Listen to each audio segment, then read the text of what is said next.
నమస్తే ఫ్రెండ్స్, నేను మీ RSR time 24x7 టీవీకి స్వాగతం.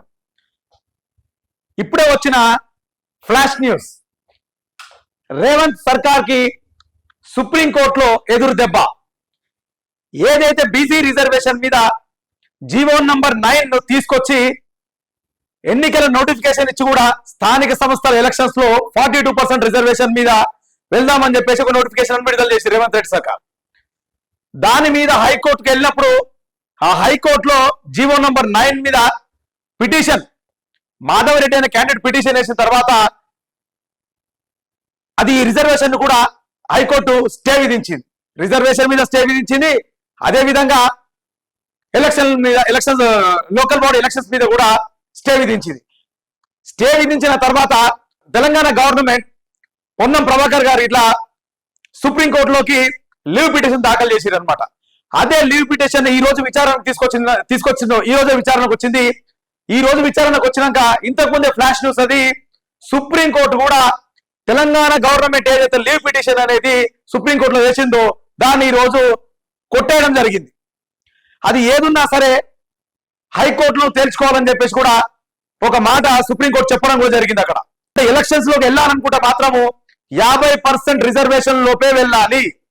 50% రిజర్వేషన్ మించి దాటకూడదని ఫస్ట్ నుంచి కూడా మా ఛానల్ నుంచి చెప్తుంది కూడా ఒకే ఒక మాట చెప్తున్నాం. ఏదైనా సరే 50% క్యాప్ అనేది దాటకూడదు. భారతదేశ రాజ్యాంగ చరిత్రలోనే ఒక తమిళనాడు మినహా తమిళనాడు ఒకటే 67% దాటి ఉంది. అది కూడా 1994 లో జయలలిత గారు చాలా మొండి పట్టుతోటి అప్పుడు ఇదే కాంగ్రెస్ గవర్నమెంట్ సెంట్రల్ లో ఉన్నప్పుడు ఆ బిల్ పాస్ చేయించుకొని ఒక 67% తమిళనాడు గవర్నమెంట్ మాత్రమే ఉంది. ఇంకా మిగతా రాష్ట్రాలలో ఏ రాష్ట్రమైనా ఇంతవరకు కూడా ఒడిశానే కావచ్చు, బీహారే కావచ్చు, మహారాష్ట్రనే కావచ్చు, ఎన్ని రాష్ట్రాలకు సంబంధించిన ఎలక్షన్స్ కూడా ఎన్ని రాష్ట్రాలకు సంబంధించిన ఎలక్షన్స్ కూడా ఇదే రిజర్వేషన్ తరాల్లో వెళ్ళినప్పుడు కూడా హైకోర్టు సమర్థించకుండా ఆయా రాష్ట్రాల హైకోర్టు కొట్టివేయడం జరిగింది. అదే విధంగా మొండిగా వెళ్ళినటువంటి మహారాష్ట్ర ప్రభుత్వం కూడా ఎలక్షన్స్ నిర్వహించిన తరువాత 2 ఏళ్ల తర్వాత సుప్రీంకోర్టుకు వెళ్ళినప్పుడు ఇదే విధంగా రద్దు చేయడం జరిగింది. ఇదే మొండి వైఖరితోటి బీసీలను మోసం చేసే విధంగా బీసీల ఆశలతోటి ఆట ఆడుకునే విధంగా రేవంత్ సర్కార్ ప్రవర్తించిందనే మనం చెప్పొచ్చు. మనం మొదటి నుంచి కూడా చెప్తున్నాం, ఈ రిజర్వేషన్ అనేది పాస్ కాదు. ఇది చట్ట రూపం దాల్చితే తప్ప, పార్లమెంట్ లో బిల్లు పాస్ అయితే తప్ప, రాష్ట్రపతి ఆమోద ముద్ర పడితే తప్ప ఈ బిల్ పాస్ కాదు. అప్పుడు ఈ చట్ట రూపమైన ఒక రూపం దాల్చితేనే బీసీ 42% బీసీ రిజర్వేషన్ అనేది ఓకే అయిపోతుంది. అప్పుడు దాన్ని మనం ఎలక్షన్స్ లో కానీ ఎక్కడైనా వాడొచ్చు. దాన్ని అటువంటి చట్ట రూపం లేకుండా చట్ట సవరణ లేకుండా 50% పై క్యాప్ విధంగా మేము ఎలక్షన్లకు వెళ్తామని చెప్పేసి ఒక మొండి వైఖరి తోటి తెలంగాణ రాష్ట్ర సర్కార్ ప్రవర్తించిందని మనం చెప్పొచ్చు.